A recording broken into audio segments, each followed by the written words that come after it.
Hello, bookmigos! O vídeo de hoje ele é um pouquinho diferente do que a gente tá acostumado a fazer aqui, mas eu confesso que eu espero que seja um tipo de vídeo que eu consiga trazer com mais frequência pra vocês. Agora, no mês de setembro, a gente vai ler Já que você perguntou pro Clube da Astral, que é o clube onde eu faço toda a mediação. O clube não é meu, o clube é da editora, mas eu tô ali por trás das escolhas, eu faço a mediação do nosso bate-papo, cuido do grupo do Telegram, então meio que é um filho, entendeu? Querendo ou não, eu sou a madrasta desse clube. E aí rolou a oportunidade de entrevistar a autora, a Elissa Sussman. Eu fiquei muito animada, porque eu já li, já que você perguntou, eu já falei dele bastante por aqui. E eu fiquei muito feliz de poder entrevistar e tirar várias dúvidas que eu tenho, né, sobre os livros dela. A gente teve ali mais ou menos uma meia horinha de conversa. Foi pelo Google Meet, né? Porque ela mora em Los Angeles e eu moro no interior de São Paulo.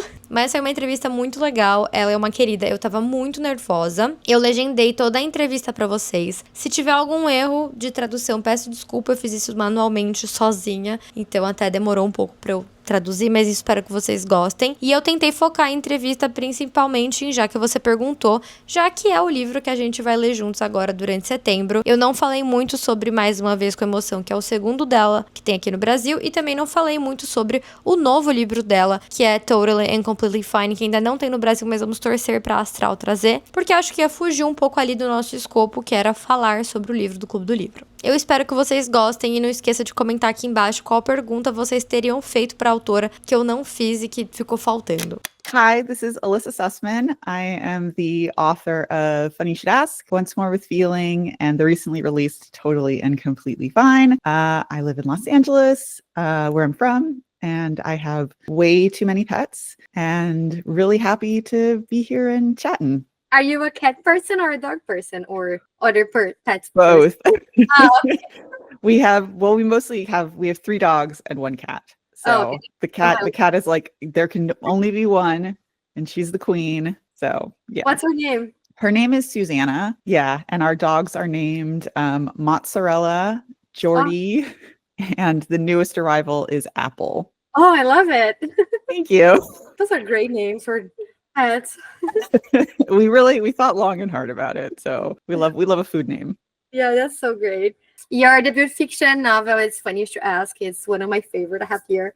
I have both in English and Portuguese. I adore this book. It's one of my favorite of my life. And I know that it's somehow inspired by the Edith Zimmerman's 2011 profile on Chris Evans. How did you decide to write about this? Well, first of all, thank you so much. It's so great to hear that people are reading and enjoying the book, and especially like that it's going around the world and other people in other countries can read it. It's so exciting. So it's actually based on like several different GQ articles that came out kind of around the same time. So there is the Chris Evans one. There's one with Channing Tatum, and there's one with Tom Hiddleston.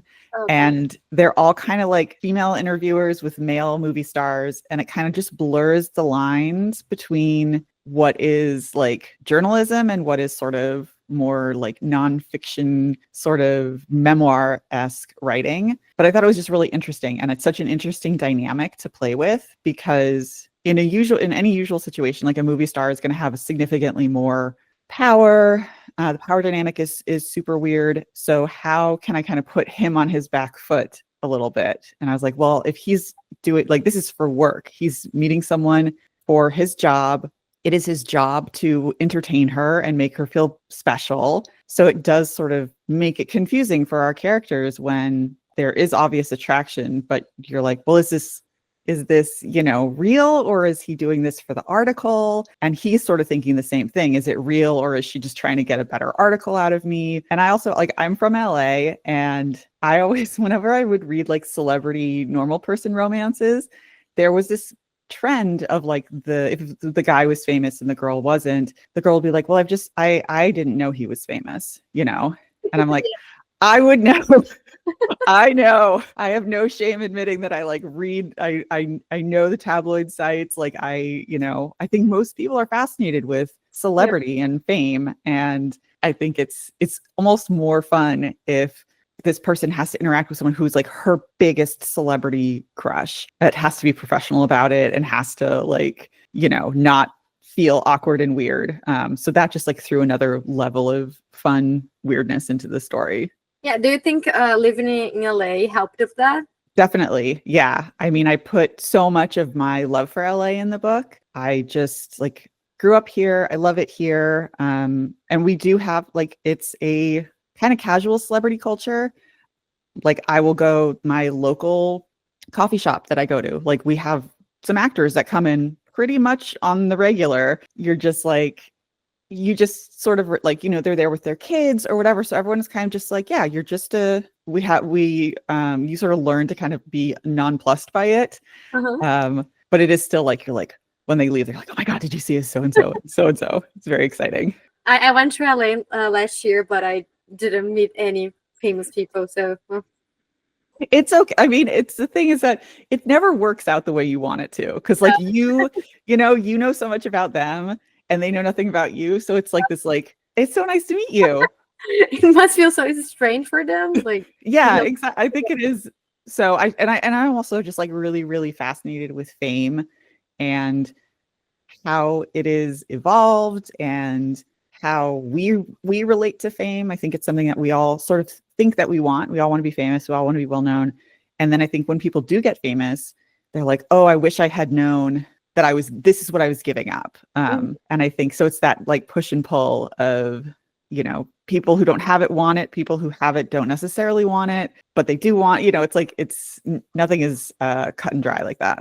And in this book, Gabe, our male protagonist, he's gonna play James Bond. Why James Bond specifically? Do you have any reasons for that? I did. Yeah. I thought I wanted it to be a really iconic male sort of fictional character because I wanted it to be a controversial choice. I wanted people to have a reason like not to want him in it. And James Bond is such a, you know, British, UK, like it's, you know, never been played by an American.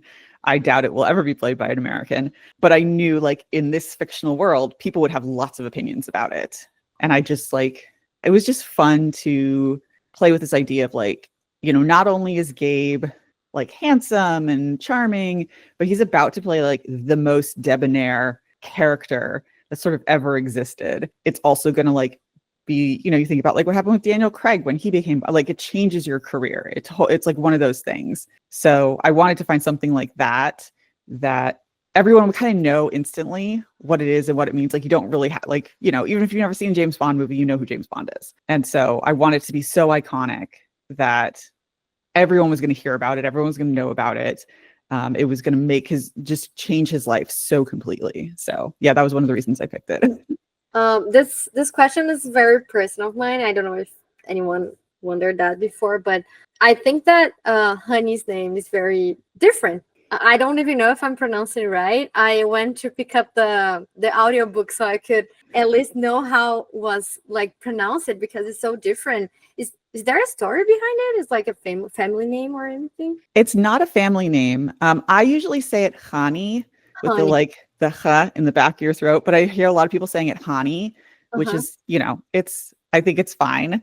There are a lot of reasons I chose that name. Like I really wanted the name to be the first and the last name to be like so noticeably Jewish that like if they made a movie or a TV show or something out of it, they couldn't change that. You know, she had to be the character had to stay Jewish. That was really important because you just don't see a lot of female Jewish protagonists in particular in rom-coms. And at that time I wasn't reading any either. So I was like, this is, you know, just sort of my little way of putting that in. Also, I have a name that is like very confusing for people. So I know what it's like to have people be like, okay, wait, how do you pronounce it? How do you spell it? And you know, how even people with good intentions are going to get it wrong. And how you just like, if you're someone with an unusual name, you're sort of just used to it. You kind of just roll with it and you're like, okay, you know, or you're like, just call me this, or just call, you know, everyone has their little tricks for how to say their name. But yeah, I wanted to give her a really tough name to say. It's so nice. The first time I read the book 2 times by now. Oh. So the first time I read in Portuguese, I was like, oh my God, how do I say it? And the C and H here in Brazil would say sh. So I was like, Shani. I was like, funny. Yeah. And then for the second time, I listened to the audiobook. I don't know how to say it. Like the girl who's reading. The narrator. Yeah. Oh, yeah, there you go. She spoke like honey. I was like, oh, that's very different from what I was saying. So that's why I just asked. It's a nice name. Thank you. Yeah. Like, it's very unique. I feel like I'm never gonna see it again, which Nope. is because it's memorable from your book. It is memorable, but I know it is like one of those things where I'm like, oh wow, people really, really have trouble figuring out what this name is. And I'm like, well, that's a good lesson for me in the future. Funny to ask, everything is revolving around the TV industry. While in your second book, once more feeling, we learn more about musical and the theater. Which industry did you enjoy the most writing about?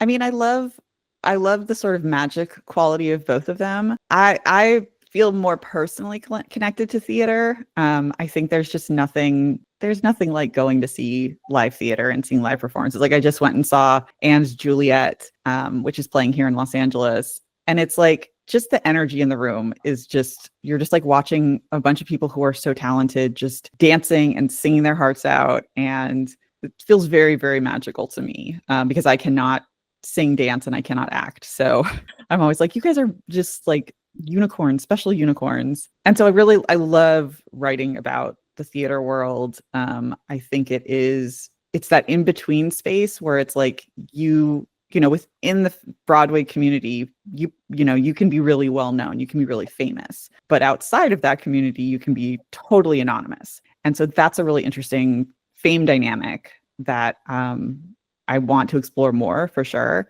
I also just wanted to like write about a musical, and because I love musicals, and get my character to be on stage and you know, just a chance to like sort of talk about musicals that I love and find other people who love musicals and connect with them. Yeah, I'm not a very like theater person, but I get you. No, it's so funny because my agent isn't either, and neither is my editor. And I remember I was so worried about making sure that all the theater stuff was correct that I didn't even consider there were people who like just aren't it. I'm like, wait, what? Oh, right. There are people who are not going to care about these details at all. But like for me, I was like, it's really important that if a theater person reads this, they're like, she did her research.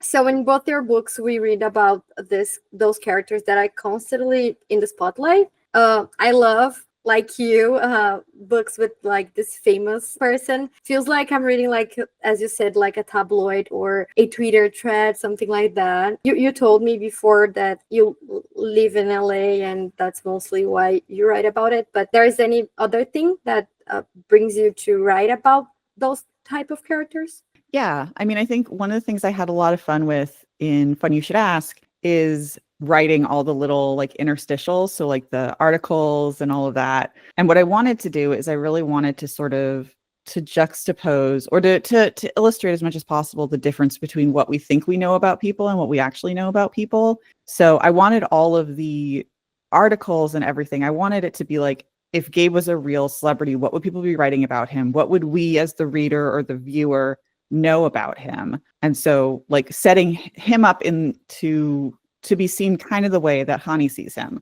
This is the information she knows about him. We're getting the same information. We're getting the same story. And then it's sort of, you peel back that little by little and you see, oh, like this is what's behind each of those stories, or this is behind this media narrative, or this is completely real. This is completely false. You know, the way that the way Oliver is perceived by the media, the way Jacinda is perceived by the media, and sort of like what actually happened in real life. And I think that's just really interesting to me, this whole, like how on one hand, I think celebrities feel like they have to craft this very specific narrative and this image, but it's like you have to find the balance of like, it can't read as like too polished or too casual, or there's just this thin line of like, you have to be like personable, but not like stuck up or awkward. And it's like, these are impossible like things to do, but I think it's just really interesting to play with that. And do you have a favorite character that you wrote? Oh man, I love all of them so much. I mean, I think I have a really, really special soft spot in my heart for Gabe. There was something about him and him sort of being the first romantic hero that I wrote. He's a little bit based on my husband, so there's a lot of love put in there. Like my husband is from Montana. That's sort of where that came from. And he's very tall and has green eyes. I think Gabe is I just want to give him like a big hug. Just like, poor Gabe. Just want to Yeah. give you a hug. I love Oliver as well, but do you Ugh. plan writing anything about him? I love Oliver. He's a hard one because a lot of people are like, oh, he should have his own story, and I don't disagree. I don't have any ideas for it at the moment, but I want him to just show up on the page constantly. I just want him to be in all of the stories. So. And you just wrote a new book, Totally and Completely Fine, that just came out in the US in July. We don't have it in Brazil yet, but I hope it comes. Yeah, me too. I know it's about Gabe's sisters, Lauren. Mhm. How was for you to return to this word? I saw on your Instagram that both Funny to Ask and Once Again with Feeling and the brand new one, it happens that like the same universe. Once More with Feeling was in New York, and now you're back in LA with this same family. How was that for you? And do we see more about Honey and Gabe's book? Yeah, I mean, I loved going back and playing with these characters. And the fun thing about Totally and Completely Fine is that it's somehow a prequel, a sequel, and a retelling, because it overlaps with Funny You Should Ask. There's all of the stuff that, like, we see a lot about Gabe and Lauren's childhood. We see, more about him becoming famous and them growing up. We see there's one scene in Funny that repeats itself in Totally and Completely Fine. It's the one where Lauren, they're all at dinner. Oh yeah, that was yeah. Oh, yeah. So I was really excited to be able to write that from Lauren's perspective. And then the story continues on. So we see more of Gabe and Hani than what we would like. We catch up with them after Funny ends. So we definitely see more from them. And Oliver is there. Yes. Of course, we love Oliver. So he was definitely like a really fun character to bring back in. And it was like, I loved writing Gabe again. And I loved writing him kind of from the perspective of like the annoyed sister. It just makes me love him more, because he's like such a weird, awkward kid and kind of like a dorky teenager. And I think it just it shows them as a family, and it shows where they came from. It gave me a chance to really explore the characters in a different way. And then you get to see Hani from the perspective of Lauren, which is really interesting, because I don't think we usually get to see our heroines from other perspectives, especially from other women's perspectives. What were the difference in writing like all your books? Do you feel like it's a similar experience? It's completely different one from another? And how's your writing process, if you want to share with us? I feel like every book is different. It's different in the same. Like it's this weird thing where every time I sit down to write a new book, I'm like, I've never written a book before in my life. I have no idea how to do this. Like, I just feel like I've totally forgotten what story is, what plot is, what characters are. I'm just like, I don't know. Like, what are words? And then, so I think that happens no matter what. Like, that's all. I always have that initial sort of just like, I don't know what I'm doing. And then I think it's always, you're like, oh, I have this idea. I'm a genius. This is incredible. And then you try to pull it off and you're like, oh no, this isn't going to work. It's like this constant like roller coaster of like, I'm great. I'm terrible. I'm great. This is terrible. This book is great. This book is terrible. But that's consistent in the sense that like that happens with every creative project I've ever done. And I mean, my writing process is like, I'm such a boring, like I kind of break it down in this really very boring way, which is I try to write everything like in 500 word increments, because for whatever reason, that just like makes my brain, it just feels more doable to be like, okay, let's say I'm writing 2,000 words today. Oh, it's not 2,000 words. It's 500 words 4 times. And it just seems easier that way. And so like that's how I get through a first draft usually, is I'm like, okay, the first draft is like going to be about this many words.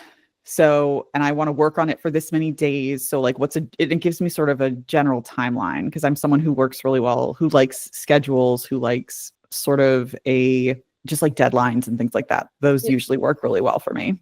Are you writing anything now, or just vacation? I'm percolating. All the ideas they're like, it's this weird process where it's like, someone will be like, well, how long did it take you to write the book? And I'm like, well, I sat down and wrote the first draft in like a few months, but I've been thinking about it for years. It's like, there's just constantly stories going through my head, and some of them are getting pushed to the front, some of them are getting pulled back. And it's just like, there's just so much push and pull, and trying to sort of like just settle myself into one story. That's sort of the trickiest part when you start. Because I think it's pretty easy for someone to like, you know, you set it down and you're like, oh, this is going to take so long. I'm going to jump onto another idea, you know? And so I have to remind myself, no, you got to finish this one first, because if I've gotten any good writing advice, it's like, you can't edit an incomplete manuscript. Like you have to have something to edit. Even if it's garbage, even if it's trash, you have something. You gathered the clay, you gathered the materials, and now you just have to mold it and change it. And sometimes those are big changes, sometimes they're small, but you have to write that first draft. And I don't know if I can ask you about this, but Nisha is gonna get a movie. Do you can you share anything about it here with us? I don't know too much about it. I think it's going to be I think the hope is that it'll be a TV show on Apple. I mean, I don't really know much more than that. But it was Regé-Jean Page, who was in Bridgerton, as the Duke.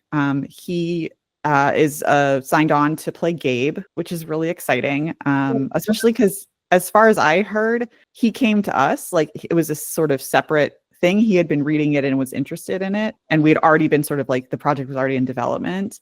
So it was like, you know, this lovely, just, oh great, come join, like jump on the train, let's all go. And it's the pilot script is being written by this writer named Rachel Alter, who is awesome. And so I'm like really excited to read her pilot, and then it's sort of like, we sort of see where it goes from there. But that's where we're at right now. And it's, I just like, I'm like, okay, well, tell me when something's happening. Like, I'll be here. I'm like waiting with the rest of you guys, like biting on my nails, being like, what's gonna happen next? What's gonna happen next? Imagine, I'm so excited for you for this to like come out soon.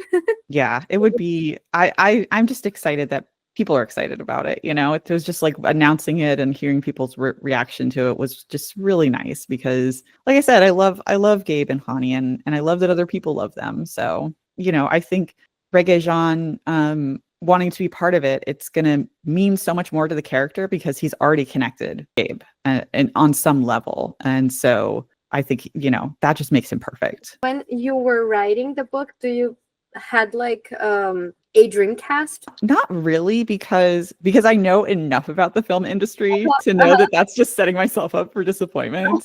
Yes. And I also want, like, I don't do a lot of like deep physical descriptions in my book. Yeah. And I do that because I really want readers to sort of fill in the blanks, because handsome and beautiful means so many different things to different people. Yes. And I never want to put something on the page that sort of is going to like pull someone out of it, because it's like their personal preference isn't that. I know a lot of people love descriptions and are people who are they're really good at writing descriptions. I'm not.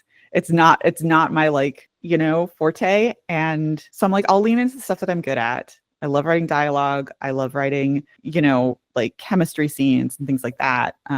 But for me, I don't need a specific description of the characters to love them. A lot of times, even in books, I just sort of skip over it, and I'm like, nope, he exists or she exists how I want to in my mind. So I've like kind of cleared the runway for people who want to do that. Yeah, I like that, because even when we have like this whole description about the character, if I imagine like the girl is blonde in my head, but the writer says it's like ginger, no, it's gonna be blonde in my head. So yeah, I love that. I feel like, you know, readers are so smart, and I want them to be meeting me halfway in an emotionally creative way. Like I want them to be like, their imagination to be hooking up with mine, and so it's gonna be different for everybody, which is the coolest thing about art. Yeah. Do you think Once More with Feelings gonna get like to the TV as well, or? I hope so. I mean, I really love it. I think it'd be a really fun movie or TV show, because it's got all of these, like, you know, it's nostalgic for the 90s and early aughts of like pop music, which I just love that music. It just makes me feel so cozy. And then there's like an entire musical built in as well. So it's like, you know, who wouldn't want to see that? Like that crew, like, you know, the idea that like someone would make a movie and like have to make Riveted the musical is so thrilling to me, because I think that's the closest I'll ever come to like actually writing a Broadway musical, and like, you know, stuff that has like great music in it. I just think it would be so much fun. So fingers crossed. We'll see. I hope so. Did you sell it yet or no? No news on that one yet. But hopefully. Yeah, hopefully. We'll see. Our last question. This month, and I think you should know that the publishers here in Brazil, we have like this book club thing going on. And we're gonna read the Funniest Ask this month for the Astral Book Club. Yay. And is there any aspect of the story that you like the most, or something you think it's important for us to pay attention and discuss it further? I mean, I always love it when like readers, I put a lot of little Easter eggs in there. And so I love it when people sort of like pick up on them. And there are sort of things that repeat, callbacks to certain things. But I think the thing that I really, for me, when writing it, it was like asking the reader to really challenge sort of their perception of who someone is versus like who they could be on the inside. And I think applying that to like, yes, celebrity, of course, but like just people we run into on the street and like our assumptions that we make about them. And just this idea of like, we all have these universes inside of us and we're all going through, like we are the center of our own stories, each one of us. And, you know, that's so wonderful and so great. But sometimes we have to be like, look around and be like, oh, right, that other person is in their story. And maybe the way I'm reacting to them has nothing to actually do with me, or, you know, and it's like, you know, being able to sort of think about how we connect and interact with other people. Thank you so much. So nice. Thank you. This was really fun. Have you been to Brazil? No, I've never been. I mean, I would love to. That would be amazing. Yeah, that'd be so cool. I would be very excited to do that. Bom, amigos, foi isso. Eu espero que vocês tenham gostado. Eu tava muito nervosa. E aí, várias vezes eu acabava me enrolando, mas ela foi super querida, me acolheu muito bem. Foi incrível. Eu queria agradecer. Não sei se ela vai estar vendo esse vídeo, acho que não, mas enfim. Obrigada, Elisa, por isso. E obrigada também à Astral por esse convite, por essa oportunidade. Eu amei. Eu espero que eu possa trazer mais entrevistas dessas. Então, se vocês gostaram, por favor, comentem aqui. Falam que vocês querem mais. Porque vai que a gente consegue fazer com outros autores. Então, o comentário de vocês pode ajudar. Se vocês ainda não leram, já que você perguntou, fica aqui minha recomendação. Se você estiver vendo isso antes do dia 2 de outubro de 2025, dá tempo de ler com a gente.